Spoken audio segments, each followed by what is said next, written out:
we've been doing this show a long time, and we often have Leinster debriefs after defeats. I don't think we relish doing them necessarily. It's obviously, when they lose, we talk about why we think they lost. When they win, we talk about why we think they won. And there's good and bad in both instances. Luke, I know you have some thoughts on his comments there. Anything in particular?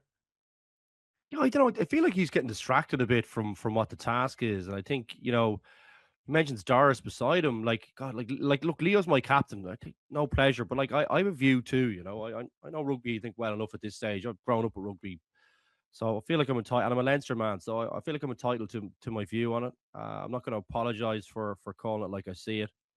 Um, I think he's wasting his time really getting concerned about what people are talking about within the group. I think it's important to note it, but you should be managing it rather than kind of inflaming it. And then I think you've got your player next to you, and it kind of feels like, look, to me, there could be a positive out of this where you get that kind of siege mentality, but I don't know. My sense is that there's been a lot of talk about getting to the finals and what an achievement that is. But like you got to win them. Like no one cares. Like in my opinion, like you let that kind of mindset seep in that it's an achievement to get to the final. I don't. I just disagree with him on that. I think the achievement is in winning. Like you're there for the gold medal, um, and I don't know. I just fundamentally disagree with it. And that's not to say that there's like every team isn't working really hard, and that the journey for every team isn't always to the final, and it doesn't mean everyone's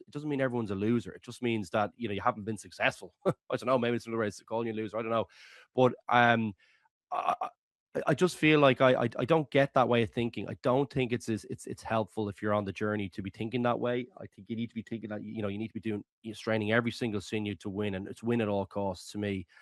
Um, and I just hope that hasn't kind of seeped in there that they think, oh, it's great, like we've got to another final, like pat in the back.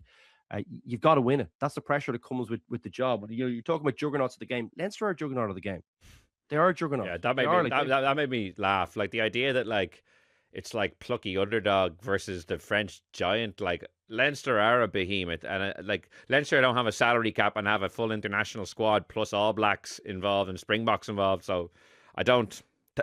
I don't have sympathy for like Leinster in terms of like, oh, they're going up against this big French beast. Like Leinster are a big beast, and that's why we do judge them. Like ironically, the reason that I suppose I'm as critical when they lose as I am is because I rate the team so highly. Isn't it's actually funnily enough, it's actually like almost like it's a compliment. I actually think the team is so good that I expect very high standards from them, Jonathan. And when they don't hit them in the big games, that's why we come in here and we're putting the boot in, if that's what you want to call it. But I don't know. It's interesting to me. I can like he's obviously not going to like the team, him, and the team being slated. Like I obviously wouldn't expect he's not going to be like thanks for those reaction pieces. Like I don't expect him to do that. So in some ways, I'm like, is it much to do about nothing? Because he's obviously not going to like the criticism. But I did think it was interesting because when you read the quotes, it's one thing, but when you hear it, he's clearly amped up and animated, and he was very amped up and animated at the end of last season as well. And a part I didn't play in that clip is like he was still talking about like how like Henry Pollock.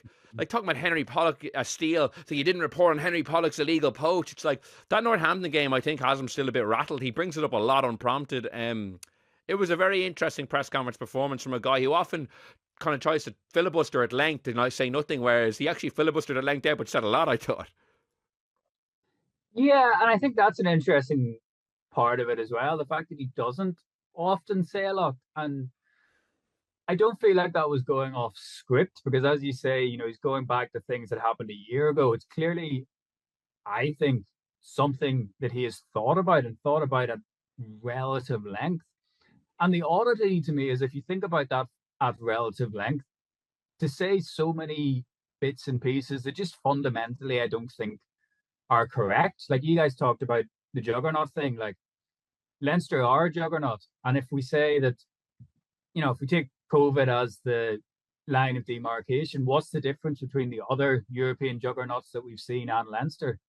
The other juggernauts have won, in the case of La Rochelle and Toulouse, multiple European Cups, whereas Leinster have, and Bordeaux may well win multiple European Cups. It's up to Leinster to stop them. But that, to me, anyone looking at that would just say, how do you view your own team? Like, how do you not view your own team as a juggernaut? And that's why I was interested to hear what look though, because if I was a player, I would want the head coach to be saying, we're as good as these guys, not sort of as it seems like appealing for sympathy. Like you mentioned the salary cap. Like if you want to talk about how difficult things are, you can look at Bath. Like Bath are going to lose Dutoit, Bath are going to lose Barbary.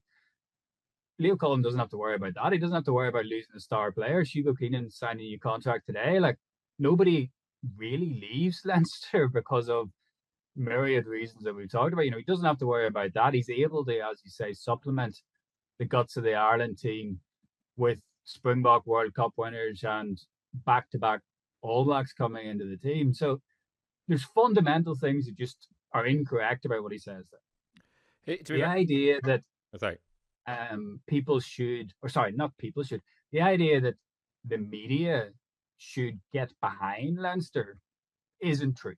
It's fundamentally not the national media's job to get behind Leinster. There are people whose job it is, but they all work for Leinster. So if he thinks the national media are being overly critical because it sells, it doesn't.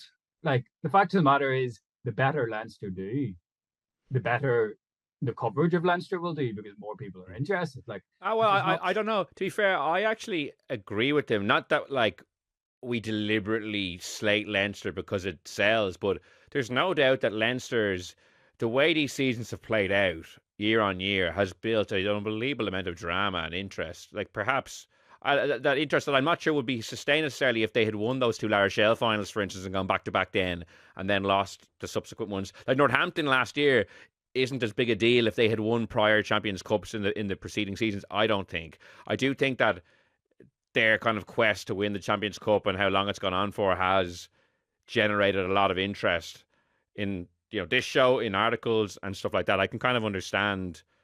Sorry, he was coming at it from a different point of view, albeit like he was coming at it like you shouldn't be, you're relishing it. But I actually do agree with the notion that Leinster coming up short in the dramatic fashion in which they have done has created a huge amount of interest. A huge, not the same as it would if they won. I don't think.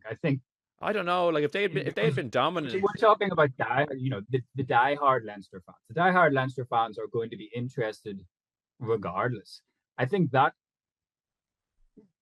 basically on what Leo is saying, I think fundamentally misunderstands the way that media would be consumed by everyone who is not a Leinster season ticket holder or everyone who is not emotionally invested in ERC games in September.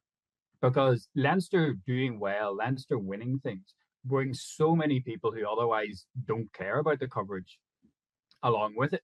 And if that's your bottom line, how many people are consuming the stuff and how long they're spending consuming the stuff. I think a successful team sells way more than a team that isn't winning.